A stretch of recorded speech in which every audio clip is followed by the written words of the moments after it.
Non, non, qui peut être comme pasteur, hein. Dédétena. Pas yo kaka posa té, lo konde na zo boya. Pas yo la ngo posa té posa. Comme des mots belé belé, c'est yo qui posa c'est que ça envie. OK. On est bandeko, na mboka na biso, bo mikanisa te ke bato ka baloba kande bango ka nzamba za na monopole opesa maloba. Non, ka te ke so za ka prophète ka nzambe fo lega po na yo. Ta musupe, mikolo wana za malamu na nzambe te. Voilà. Nzamba lega po ba bazo connecter na yo. Obi le message de Dieu passe par celui qui a la connexion. C'est ça le quoi réseau. OK. Frère, je te l'ai tout l'amour qui vous parle, frère, je t'ai appelé que non, musique au tikanayo. Te benga nzambe va ebisanga makambo wana fois confirmer ngo batebele même ata yo peut faire confirmation. Pourquoi pour le pasteur. Te nzambe bo mona to sono boy. Ko lo fa bande pa na onano. Ayebisi yo ke fona ko ma pasteur, ayebisi pasteur nanga, ayebisi batebe. En tout cas faut ba témoigner de. Vous en papa molimo pe. Na ko hazara tendenge ni papa. Biso ba ramasser. Te tout na non mise beaucoup spirituel azali. Non non non. HB Monde Info. Et voilà, très heureux de vous retrouver. Merci d'être là, connecté, branché sur votre chaîne HB Monde Info TV. On a eu Bana Poto, Bana Lyon, Bana Suisse, Bana Italie, Bana France, précisément dans Lyon, Bana Blandine Mbongo Tati. Moi, ça pembe, vous avez connecté, branché pour la colonne d'émission Enquête, présentée par Janine Bala, votre humble serviteur. Je suis là, comme vous savez très bien, votre émission, tout le la santé, politique, culture, religion, sport, bongo, société, tout ce qui est bien melelo. Tout ça dans bongo ya société wa pepa ete kokuta na bongo na artiste monene ya mboka na biso to na ngambo ya culture to kokuta na artiste na kombo ya José Nzita balobi abimisi nouvel album ne te porter choix na biso kokuta na to solo masolo concernant parcours na ye qui est le frère José Nzita azanani en fait émission enquête to kotika na différentes ensemble avec Montréal Jonathan Piana l'avenue de la presse ba il autre kita souterrain to solo na moto na Nzambe José Nzita l'homme de Dieu ne te ko rendre visite mon quoi to beta solo na concernant son parcours et bon dans les solo merci.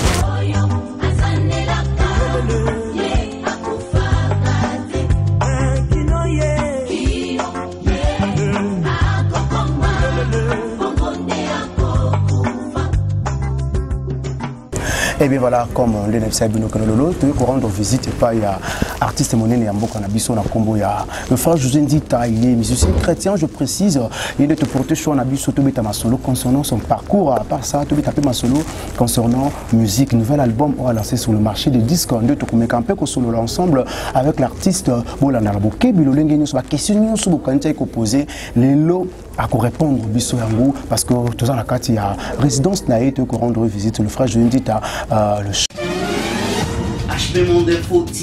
Et voilà, comme je vous avais dit que aujourd'hui, tout ça a un réel plaisir à Koyambapo Nabuno, l'artiste musicien chrétien, il est musicien chrétien, je précise, le frère José Nzita. Tout est solo concernant son parcours, à part ça, album, nouvel album là sur le marché. Barimeur et Tamboli, le frère José Nzita a Imbeli Mboka. Est-ce que ça m'a bien Koyembela Mboka? Est-ce que musicien chrétien Koyembela Mboka? Est-ce que c'est biblique? Tout est bien capé au solo anaï parce que Zolo Bisamo Batebele, Azamosa Lanzambe. Par rapport à Moyembi enseignera toujours na loyembo, Moyembi assistera Batu na loyembo, Moyembi enseigne kateya kana loyembo. Est-ce que batmaza kujija ngo vraiment moi bien te ba chrétien belé babi que non? Est-ce que c'est normal chrétien imbela mboka la kata mboka to ba insanité te na nzembo no to ki ba insanité mais ensemble avec le frère José Nzita il est là présent je précise bana poto bana Lyon émission c'est sur internet HB Monde Info na bi ke bana poto bana Lyon bozolanda bana Italie na bilo bobenga nga Blandine Mbungu Tati na France na lobi yambela nga frère José tunela nga motuna wana est-ce que zo bangate ils a risque te na mboka na tension na biso mboka ndenge ezali ba ko interpeller te ba ko lomba ko menacer te est-ce que bangi na epete na mikolo nde mboka ngoza kotambola tout ça honneur ko yamba frère José Nzita pona moko le bonjour frère José Nzita. Bonjour na ba internaute nyoso, bonjour na bande konyoso balingaka biso. OK. Nzamba pa molabino elo tokolo bakaka nzamba pe sobo moyi c'est ce qui est essentiel. OK. Oyo tikali ezala maboko na ye donc mutu moko te aza patron ya vie na ye. OK. Si nous respirons aujourd'hui ça parce que nzamba pe biso pema. Que la gloire lui vient. OK. Groupe ça ko évoluer ça va. Ça va malgré confinement, tous ça mutu na banda kunanu. OK. Mais ça va, tous en abisso aussi, il y a l'urgence, tout kutanaka, tous en site nabisso, na WhatsApp, groupe nabisso, tout sur la carrière, tout dans la santé. OK. Et nous avons la grâce, tout ça bien. OK. Groupe Kumbo Nangoni. Mélodie du ciel. Mélodie du ciel. Bana Mélodie. OK. Ça fait combien de temps déjà Mélodie du ciel? Non, Mélodie du ciel c'est un gars et Banda Mélodie c'est 27 ans. 27 ans déjà. Ouais.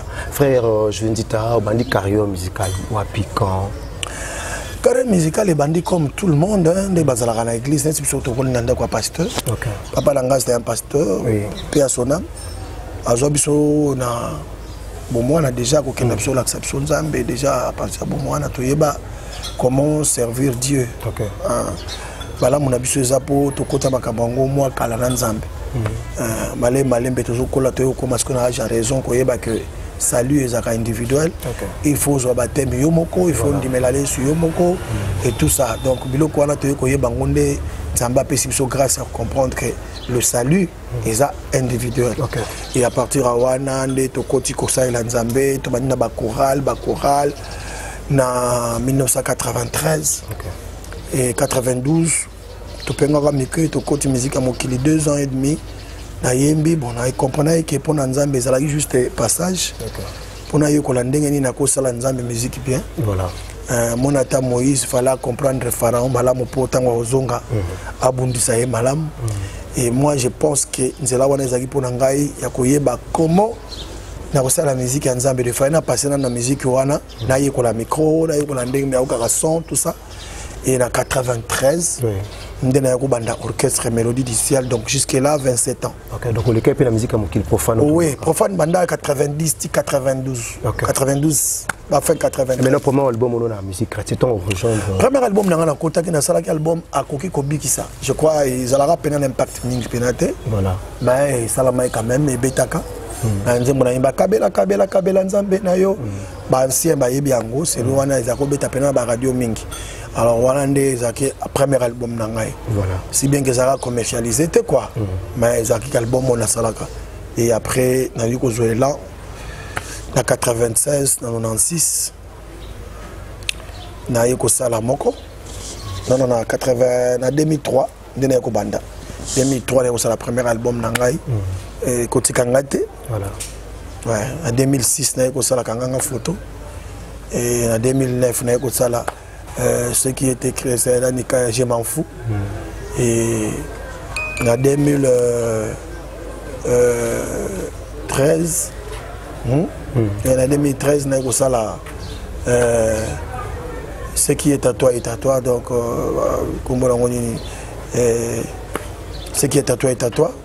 Après, 2013, banda 2013 wana na katikati na kusala album moya ki Congo minkunga oye bon ça rend un album des interprétations mais ça quand même album na sala ki yango et après voilà yango na sala ki yango entre 2015 2016 après 2016 17 na sali minkunga ndesi ko na 2019 na kusala la résurrection album exact. Ok, mais comme dit les Kinois que Nini album Nini plus c'est que Makambo. Comme dit les Kinois Makambo. Non, Makambo n'a pas album tout, mais premier ça album a les bosses ça la Makambo différent parce que bacho va découvrir aussi ka. Ils ont vraiment d'émotion, ils ont la kati Makambo belé. Voilà. Et fungo la rappel moi mingi. Donc album a les bosses moi c'est kapenza ndé pesa Makambo makasi. OK.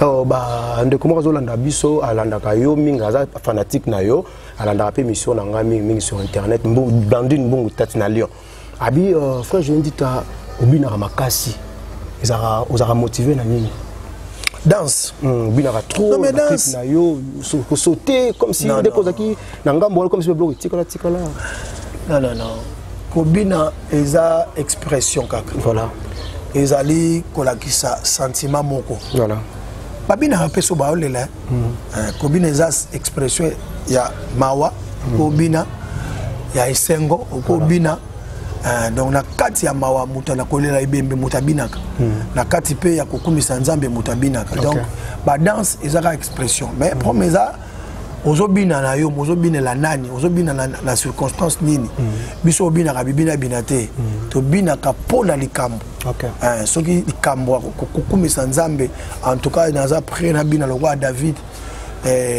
na bina à moitié nu pour na Nzambe c'est important. Mais la résurrection, Bandé Bimi déjà, aux autres sentir dans le marché de disques. La résurrection, ils ont bien. Ils ont bien, ils étaient confinement ou déjà de besoin de passer de Nanda pour Banda. to bimisa ba CD na tinda ki yango déjà la fin février donc fallait déjà ba fin mars et ya pour tout ça la grand concert et la présentation officielle album puis que ça la vente officielle et album mais ça l'a eu que le quoi ba CD quand même na confinement open ndenge za donc moyen ba tout ba se réunir rebeller zate tous là-bas déconfiné kaka so ba déconfiné bien à ba CD ko ya et puis Frère, je dis après comme ça album, tu as quitté Oyembeli, tu as quitté tout le monde parce que je suis congolais, tout le monde Oyembeli, Mbokanabiso, drapeau, tu es Oyembeli.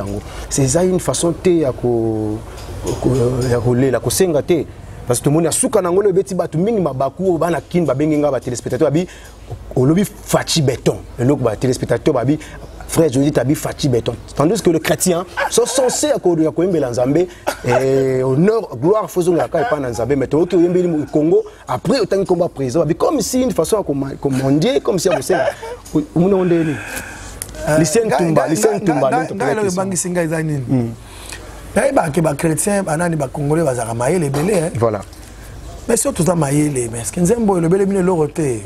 Car la fatigue béton, les balandis d'abord contenu en zébozabi. C'est la fin qui couronne l'œuvre, c'est ça. Sauf contenu les habits, pourquoi qu'on a fatigue béton? Pourquoi? Sauf beauté, ami, bomonique, beauté, ami, à la lobby, manga bien. Comment on condamne la vous la fin d'une chose, c'est ça? Non, non, non. Non, non, non. Je suis un serviteur de Dieu. Est-ce qu'il va y bien? Un serviteur en Zambie. Ok. Loin de moi le culte de personnalité, mais j'ai parlé de mon président. Ok. Il est mon président. Moi, je le vois artiste quand même. Non, non, non. Moi, je le noté. Pour moi, je hasard un message. Voilà. Moi, je un danger. Je me finis à Tchang. Attends, ça les loté. Je me finis à Paris. Aux gens Congo, mais à finir à Paris. Voilà. Habité, ngana kende ngana te. Voilà. Ngana kena yebisa bato utile. OK. Mamuna memeli bangweza makambo ya lobiko ya biso délivrance ya mboka na biso. Pe bandi pe koyembela pe kongo le. Les lotés. Voilà. Les lotés. Alors après na lobby nzambe na nzela na oyo alekeli makambo to moni na stade. OK. Apambola ye. Je n'ai pas le droit de bénir mon président. J'ai le droit de le dire qu'il soit béni parce que je suis le serviteur de Dieu. C'est un enfant de Dieu. Nzambe apambola mokonzi ya mboka na ngai. Comment on a fait non? Et là on ça ba tout passe des béton. Mais on ça ba ça bango buzuwa béton dem tsa zuwa. Pour cela binzambe apambola mokonzi ya mboka na ngai papa Antoine Tshisekedi nasi banga balo banga bongote. Mais fati béton. Nde sali bango passe. Béton des problèmes. Béton dem de la sali kam. Oh ne. Si rien na béton. Voilà. Ma PC sinon béton et ma PC on va sali bien. OK. Ngana spirituellement par là ba PC combo ekoki penza. Béton eza libanga. Donc biso toza obligé to tonga Congo likola béton et non likola mabele. Voilà donc David Lupika le vina biso to tuna frère Jendita Boya. Bi frère Jendita on se rappeler na nzembo moko le faux circoncis. Le faux circoncis. Pour ngolo bani par là na nzembo. Le faux circoncis eza ba oyo bandimela Yesu Kristo na monoko. Mais makamba sala ke kokana te na makamba nzambe. OK. Bangonde ba faux circoncis. Sous question na bi est-ce que frère Jendita makambo ça les a confirmé na Bible? Oh, on a ça là. Mon frère. David a tué 10 000. Saoul a tué 10 000. C'est bas si Bayemba on a Bible. Après mérite, il y a Bitumba, il y a David. Bayembango, Saoul a tué 10 000. Saoul a tué 1000. David a tué 10 000. Oye bin na ibisolo komoga solo. Ngaza msana nzambe. Message ekoleka na munoko na ngai oyo alobi na oyo ayembi ça la différence parce que il y a des prophètes au balobaka pona mboka mais bayemba raté ba prophétiser rande au prophétiser Dieu m'a dit les pays étaient comme ça et comme bon ça ba on a fait photo kanga bon quelle différence y a-t-il na koloba na koyemba moi je suis chanteur prophétie yé pas na nzambe loba tamboka ndenge zalaki komi boye bande ko na ngai qui peut parler qui peut prophétiser si ce n'est le ouais ou l'envoyé ou bien le prophète de Dieu. Si je suis prophétisé de Kolambokananga, c'est qui? C'est lui qui fait des prophètes ou bien c'est Dieu qui fait des gens les prophètes? Nzambe mutabenga ka établi sarabat ba prophète. Nzambe mutalobaka. Soki tokende loin. Frère wa tuninga question wana, je regrette fort dans la télévision. Maintenant on est sur le romoko. So Nzambe a utilisé ngaite. À quoi utiliser soso? Pour la Bible, nous avons utilisé cheval. Cheval a même colonaye, prophète Balaam. Azo kendo sa la prophétie moko, o yoba sengiye et pas une volonté à battre. Pour ça la plaisir na mutu moko boy balak. Nzamba pekisi alobi jamais ko kendo sa la bongote. O loba makamna o tchala munoko na yo. Et prophète azalaki na nous convaincu te pour que loba makambo ya Nzambe. Il a voulu aller parler makambo ba ibisa ki pas balak. Nzamba kangi na nzela na angelo. Amona ke motema na ezaki na nous préparer te. Pour ce kendaki angaka prophétiser le kola balak alobaki. Il fallait qu'il a retenir rien na nzela pour apaiser conscience à koyeba que tu ne peux pas aller dire ce que balak te dit. Tu comprends? Voilà. Nzamba kangi ange atelemi boso na ina mopanga obi ke prophète a monate. Ba prophète soki obimili banda nzambe batika ko sala expérience ata frère oazo komawana tu me dis ça par rapport à quoi na expérience ni nozana ya ki prophétie akala na ce qui moi muke po eza pas mingi un prophète qui n'est pas lié avec le Seigneur amona aso l'autre. Voilà. Balaam n'était pas lié avec le Seigneur avec un sentiment et il a perdu la vision. Ange kutu liboso na zomo ne soute ti cheval na ye cheval mutakomo rappeler cheval na yenda comme rappeler na memarayo mikonyonso mais liboso zo mona te ozo mona te que so okeba okata nanga na tonkufa nzamba fungole miso tala botala mupanga munene afuka masenga pardon oka beta cheval na ye oyebi bandeko na mboka na biso bomi kanisa te ke bato ka baloba kande bango ka nzamba za na monopole opesa maloba non non quand ça te que so ozaka prophète kaka nzambe fo le rapport na yo ta musupe mikolo wana oza malamu na nzambe te nzamba le rapport ba bazo connecter na yo obi le message de Dieu passe par celui qui a la connexion c'est ça le quoi réseau so que na téléphone ya Vodacom na États-Unis obenga te obenga te po ezate Vodacom est là car so que kuna fo zo simi ya bango kuna basaila voilà c'est comme ça Dieu. Nzambe so ozana contact na relation na yo aoyebisa ye makambo linga loba na mboka. Voilà, et Dieu est passé par moi pour na oyebisa ngai histoire oyo. Les gens sont d'accord avec moi, les hommes de Dieu, mes pères spirituels, le pasteur. Bon suko yo loba langa na ko yemba te pour na mboka, na ko prophétiser pour na mboka te, na sens ni parce que ba prophétie pesa bilande basal na Nzambe. Et na tango akola les rois travaillaient avec les prophètes. Ils ne pouvaient pas aller livrer un combat sans consulter prophète. Faut tout na prophète. Je veux monter, est-ce que monterai-je? Combattrai-je? Battrai-je? La future. Suivrai-je? Par rapport à la révélation. Et si le prophète dit n'allez pas, le roi ne va pas bouger. Pour ce que Matin Ngomba va robomayer. Prévenez bakota na loyenge bakota ba roi Akab bakufa. Ba roi mingi bakenda ba roi ya Égypte ya Israël mingi basala ba tête dire bakufa sina ba professeur ba Élie ba Élisée bakufa. Donc la koyebisa bandeko ba otala ngai Dieu passe par des gens pour na couper sa information. Je suis digne. Message Johanna, c'est digne de la parole de Dieu, c'est digne de la Bible et c'est digne d'un enfant de Dieu. Ah. Merci frère Josendit, à tout un honneur à Koyamba. Je crois que frère David, le pic à question, frère Josendit à répondre très bien que Dieu passe par ses serviteurs. Tu peux nous connecter, ce qui la Bible par ça, la Bible que nous sommes beaucoup bêtes là, ce qui nous beaucoup bêtes là, Jésus, ce qui nous bêtes là, Jérusalem, ce qui beaucoup bêtes là, il m'a beaucoup cotisé même à Banga. Donc c'est-à-dire Dieu peut utiliser n'importe qui pour appeler sa message. Même toi le baraté, Nzamba ko utiliser le baka appeler sa message à kangi monoko na. Voilà quoi réponse question na yo et j'ai déjà réponse. Frère, je dis ta question monsieur Stomuto pour voir quand ma solo toujours bela yo, puis toujours bela nouvel album na yo sur le marché. Frère, je dis ta lolo comme si tendance comme que la moi politique. Danger zaté. Tendance politique comme que moi tendance c'est que moi le connais politique moi que ça bon côté. Non. Je ne suis pas politicien. Je vais insister là-bas dans Nzambe que je ne ferai pas la politique. La politique à Tamukolomo Côté.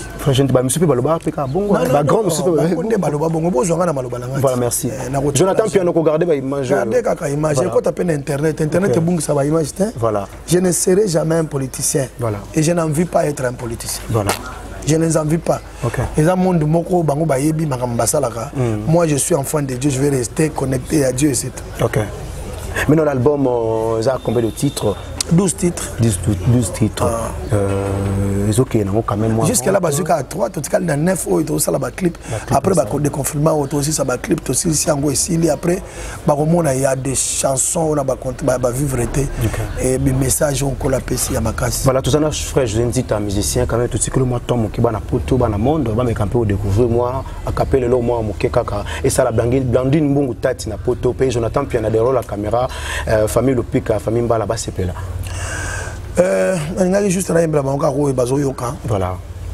Quand les choses semblaient ne pas marcher dans ma vie, il a dit de ne pas m'inquiéter pour l'endemain. Je ne dépends pas de ce que le monde me dit. Ah oui, moi j'ai confiance à tout ce qu'il m'a promis. Oh. Je ne suis pas maudit. Oh. Oh, oh, oh. Aïe, aïe, aïe. Aïe aïe aïe, ça va aller, oh. Aïe aïe aïe, ça ira.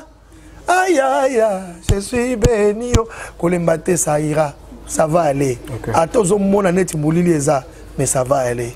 Hein? Ça va aller, Renate Luzolo, ça va aller, Lycène Toumba, ça va aller, Meshak Mbala, ça va aller, David Lopika, Jonathan Pian à l'avenir de la presse, ça va aller. Même si les choses semblent être moins difficiles, mais ça ira toujours. La parole, il y a le frère José Ndita. Frère José Ndita, phénomène pasteur, Bassal Nzambe. Vous, le musicien, beaucoup de la tendance qu'il y a à aux autres, nous quand autres, nous mais le évangéliste José Ndita, docteur José Ndita, pasteur José Ndita, apôtre José Ndita, ça devient vraiment, je ne sais pas, comme une ligne.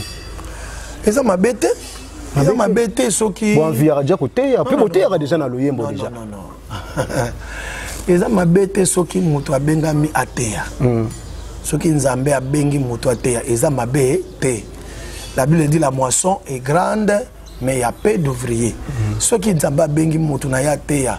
Ayemba kazako yemba yemba nzamba ibisi bobanda koteya mabeza te pourvu que voilà ce qu'on a qu'à la base pourvu que aux ala sûr que c'est Dieu qui t'a appelé ceux qui nzambe mutabenga yo to pexiote mais mabende ceux qui batu ba bengi yo to batu nde ba tie yo to batu ba proposer yo toi album ezote kama te zo que no album te kama te wana nde obeti libanda wana nde otoucher au toucher biloko moko yo obe tumu le boulou moko yo okoka jamais kobima et ça le boulou moko très profond ça se voit bien en sacerdoce mongombo pourquoi ta place on a faut piquer donc ça le nzambende abengaka ye moko atalaka ba capacité ya batu albi ke oso na tcheyawa akotambosa oso na tcheyawa ekokende donc c'est lui qui fait des uns comme des autres talango na Ephésiens 4 komona est-ce que nzamba zotindika batu c'est lui qui choisit qui a émené captif et qui a fait les dons aux églises yende nzambe non qui pose comme pasteur te hein na ba yoka posa te eloko ndia nazo boya ba yoka lango posa te posa comme des mots belé so yoki posa c'est que ça envie trop de prophètes évangélistes c'est bon. Dieu permet. Si Dieu le permet, c'est bon. Mais ma bézande au côté de schéma sans être appelé par le Seigneur mais ça m'a bêté. On est sur la côte de bravo. Mais consciemment, vous assurez que ce n'est pas Dieu qui vous a appelé. Ah, ça c'est faux. Frère, je te l'ai dit, tout le monde qui vous parle, frère, je te appelle que non, musique au Tikanayo. Te benga nzambe va ebisanga makambo na fois confirmer ngo batebele même ata yo peut faire la confirmation pourquoi pour le pasteur te nzambe bo mona to sorno boy ko lo fo bande pa na onana ayebisi yo ke fona ko ma pasteur ayebisi pasteur nanga ayebisi batebe en tout cas faut batémoigner de vous en papa molimo pe na ko hazala tendenge ni papa biso ba ramasser te tout na no mise beaucoup père spirituel azali non père spirituel papa je dis père spirituel nanga papa Didier Nkulu moi c'est na maman Malachi na bonde dans l'église de la pépinière na matete face à Kwengi, que ça soit Kwenga Kala. Donc je suis brebis dans la bergerie. J'ai mon berger, j'ai mon pasteur à Kochanga. Je ne suis pas un chrétien errant, non.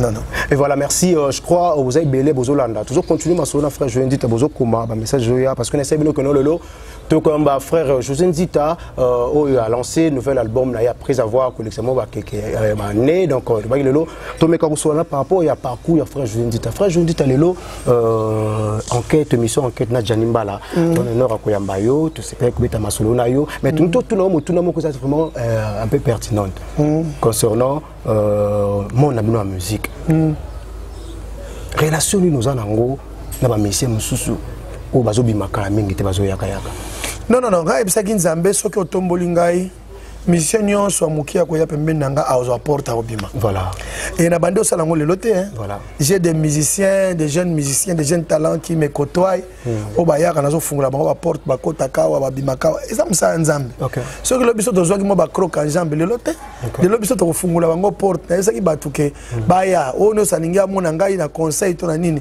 viens na kopesa conseil na koteya yo na kolakisa yo problème ezate au quand ça peut osala moko école de formation moko ba petit José Babima après oui ils allaient déjà pour na osala plateforme kala milité et si na banda écoute déjà ba o bazozwa à lire na ko yemba neti ngai voilà OK maintenant association na bino ba musiciens chrétiens vous avez une oui, nous avons une association, je suis membre effectif. Nous avons un comité. Non, nous avons un comité, nous avons un membre effectif. Effectif kakadengwana donc na ya kalanga na contribuer à la idée cotisation ce que ça m'a pris et naza na commission te frère je dis ta musique memelo nini musique memeli ngai yo mondo zano yebinga pour la musique sans yo sans na la musicien boya wate azo mona pour le so bokoti pa na ngai ate boye ko tala mutu moko boye tala nde musicien oyo boyebi ça il memeli ngai bino memeli ngai bande ko na Irlande na Paris na Suisse partout et memeli ngai makambo nyonso bomoni nzamba sayilinga donc musique loyembo tout ça donc nzamba memi yango epananga quoi frère je dis ta source il y a inspiration na yo za kanine prière moi ponge belé moi travail ou bien kutanga bible ou bien nature ndé enseignant kayo je ne sais pas moi source d'inspiration les amis nyonso za source d'inspiration na ngai nature prière bible situation sociale, tout ça. Dieu parle tantôt d'une manière ou d'une autre. C'est nous qui ne prenons pas garde. Et nous sommes toujours attentifs. Nous sommes atmosphère, donc nous sommes partout, mais absolu et la Bible.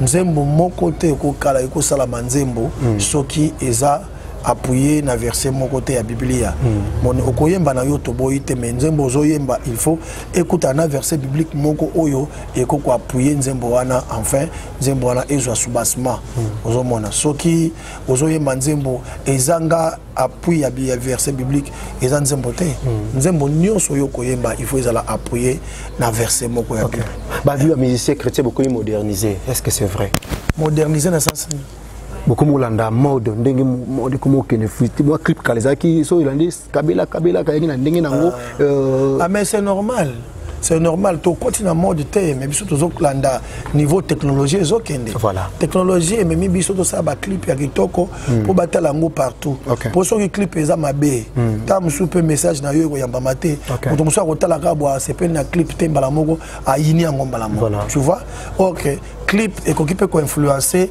mon parent no moko ayeba kinzambe te atali d'abord clip no sala kitoko ayo qui font musique malamu abando s'intéresser nango plus azo s'intéresser nango plus à comment découvrir message au TI et plus à comment kota na ben plus à ko yamba payer sur un message au PC donc nyonso eza important studio faut ça la bien clip faut ça la malamu o la taper malamu pour influencer bato balinga kola tabatala yo o influencer bato balinga ba clip kitoko batala yo c'est comme ça le monde musical soko tikali na se tango bato bazo tchao musika pe mbala mobilo ko no pe bazo linga kotala ngo lisute voilà est-ce que ça vraiment ko pousse le kwanza me musika te kota na makambo non ko za toujours bien za toujours les côté kuna eza makambo nzambe te pour c'est ba ici biso après je vais toujours za beau ali ko ça toujours ngo toujours kuna eza makambo nzambe te voilà côté kuna zo sala pe marketing ya nzambe voilà ko yeba ndengo olata isa bete mutakola kiso ndengo olata voilà ko yeba clip ko sala nzambe te mutakola kiso ba maison ko luka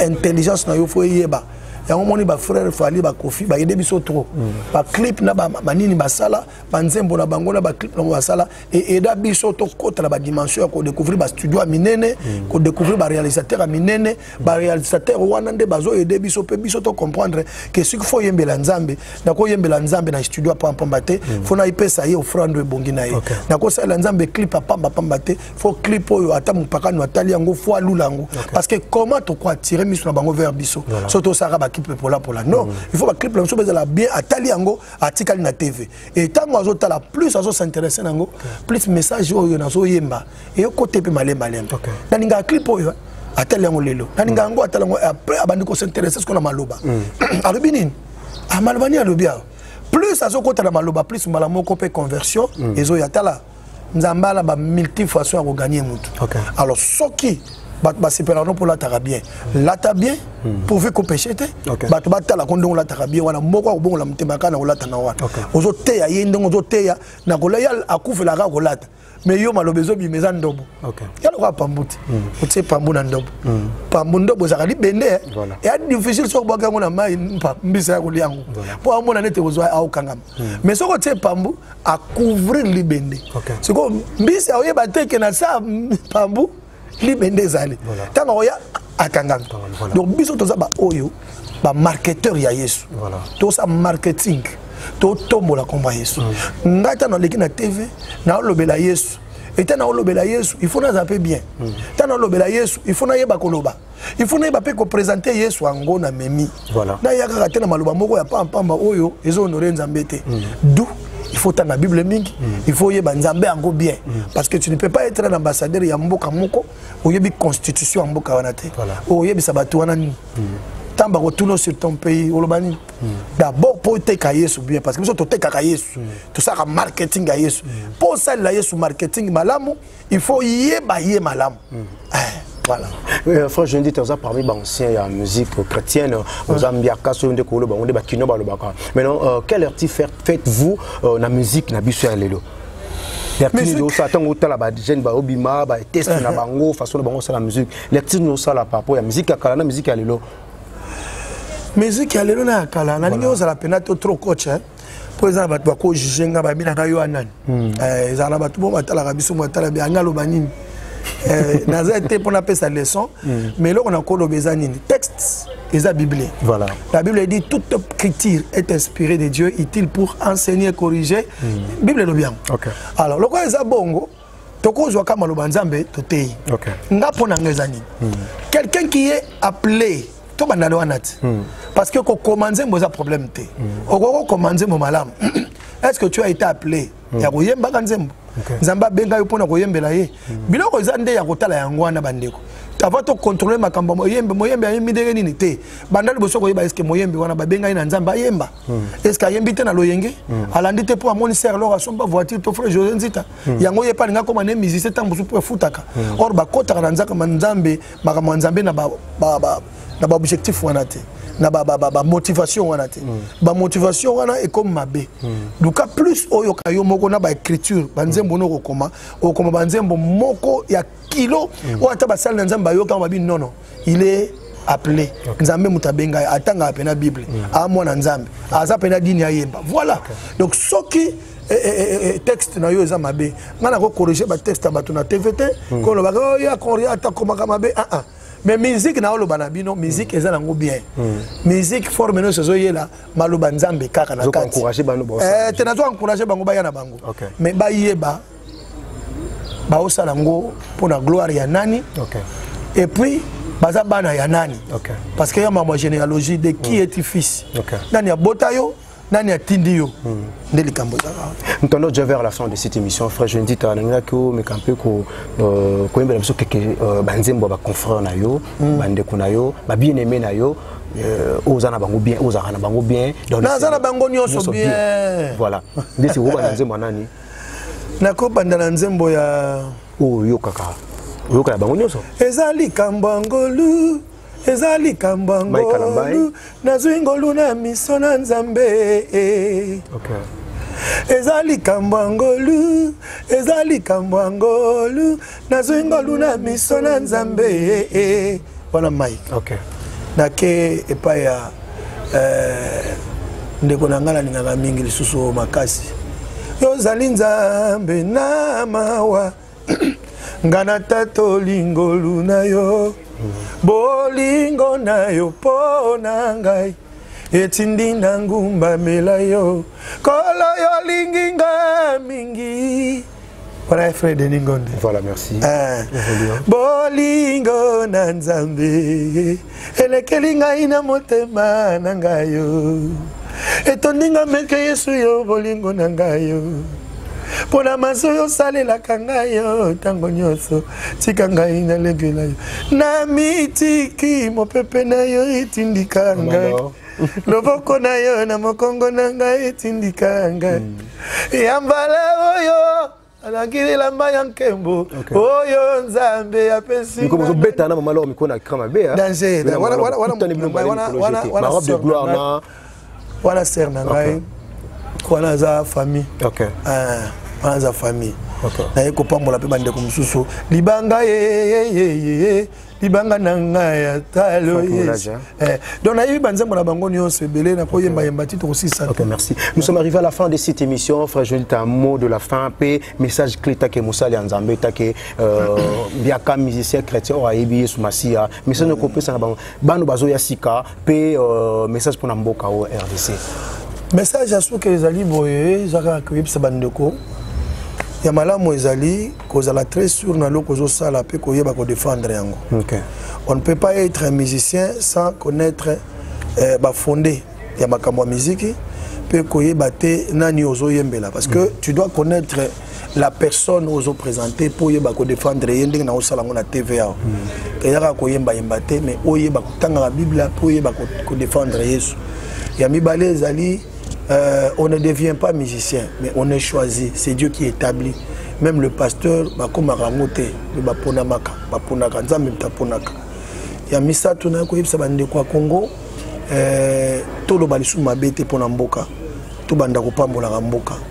Atayo Moko, Sogola Mugina Tongo, Bandako, je suis béni. Et plus tu parles, plus tu confesses la bénédiction, plus tu attires vers soi la bénédiction de Dieu, la grâce. Alors plus aux olobamboko yo ekufanango batte kango to kabulambon e bongate unona yo zaranguya yangonde makambo mubutu asalaki. S'il faut faire le pacte avec le diable pour la paix, OK, le diable n'a jamais été le prince de la paix. Le prince de la paix c'est Jésus. Ozomona donc biloko kolobaka lobaka maloba tango zoloba maloba wana satana ko kangango pe a détruire yo na maloba. La Bible dit la vie et la mort sont au pouvoir de la langue. To lobaka malamu pona yo, lobaka malamu pona vie na yo, oza prophète ya famille na yo, ya vie na yo moko. Pe ya albota na yo. Ya malamu na websa ba chrétien nyonso monde entier. Ba congomani nyonso. Soutenons le frère Félix Antoine Tshisekedi Tshilombo. Ngana obenge frère. Ah frère Nabiso, notre président, mais il est un frère chrétien. C'est lui qui est venu reconnaître nos valeurs chrétiennes. Aïe à reconnaître Christ le roi roi Namboka oyo, à reconnaître que tout pesa Nzambe kiti ya bokonzi ya mboko a diriger. Lokola kaka lobaki yango, Nzamba zwaki acte. C'est lui qui n'est pas contre nous et pour nous. Là la zokanisa ba chrétien vraiment. Boko boya muto aboye. To lela ki banda mikole belé que Nzamba pesa biso musali na Nzambe moko. To président moko ko reconnaître ye lokola Nzambe na mboka oyo. Président moko ko reconnaître Nzambe na mboka na biso. Et tala le tozui président oyo azo reconnaître ba valeur ya créer ba chrétien, ba valeur ya Nzambe ya Yesu Christ na biso. Il mérite notre soutien ba chrétien. Alors to tika koloba n'importe quoi, to leki Nzambe na mawate. C'est lui qui choisit, c'est lui qui établit. Il a mis Félix Tshisekedi wana to soutenir ye bande konangai. Il mérite notre soutien, nous ses frères.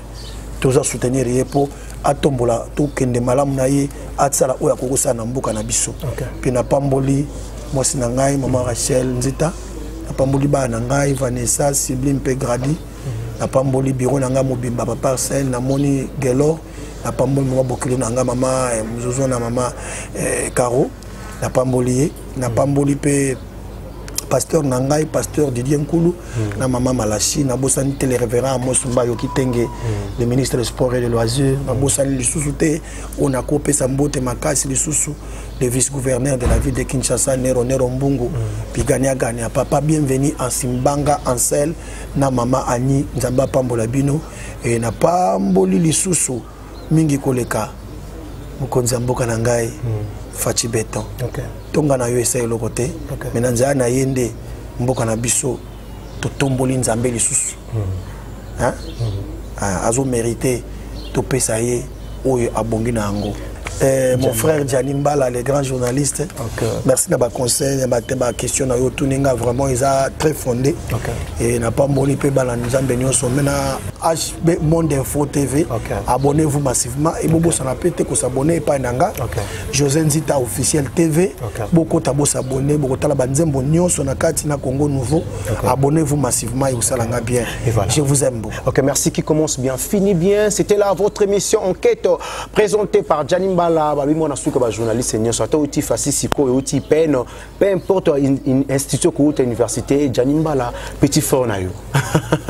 Toi qui n'honore pour la première fois dans cette émission Enquête, le frère Nzita, musicien chrétien, l'homme de Dieu, tu bâtiment solo, album naïe, tu bâtiment solo, il y a carrière naïe, tu bâtiment solo, il y a musique à Congo, tu bâtiment solo. Question nous se poser qui biso qui Gianni Mbala, au coin de biso nani, tu bâtiment frère Nzita, beaucoup mais là qui biso te poser. Je suis certain que David Lupika aux yeux réponse nayo, Lucien Tumba aux yeux réponse nayo, Maman Jean Lufita, il faut jeter sur ta pour nani, abi, frère Nzita à répondre. Yo merci. Tout comme il a souka, vous s'abonner massivement. Je dis encore merci à mon grand frère propre Abedi Mbala, pourquoi pas Eder Mbala, Nana Biza, maman Sarah, Grâce P, Joyce Balbi, Kunana Delvo, na météo, encore merci à vous. Vous continuez à s'abonner, vous continuez à faire confiance, vous continuez à Moussala Kitoko Awa, Beni Kundi, Priska Lumbu, pourquoi pas Chrisevi, Bongonda Magnès, Jonathan Piana devant la caméra. Moi, je vous retrouve la semaine prochaine dans un nouveau numéro.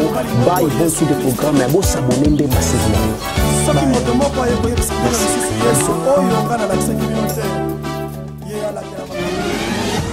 HB Monde Info TV, vous informez à chaud, Ndé Makambo na biso, avec le boss Iko HB, Bato Sate Poani. Allez, check!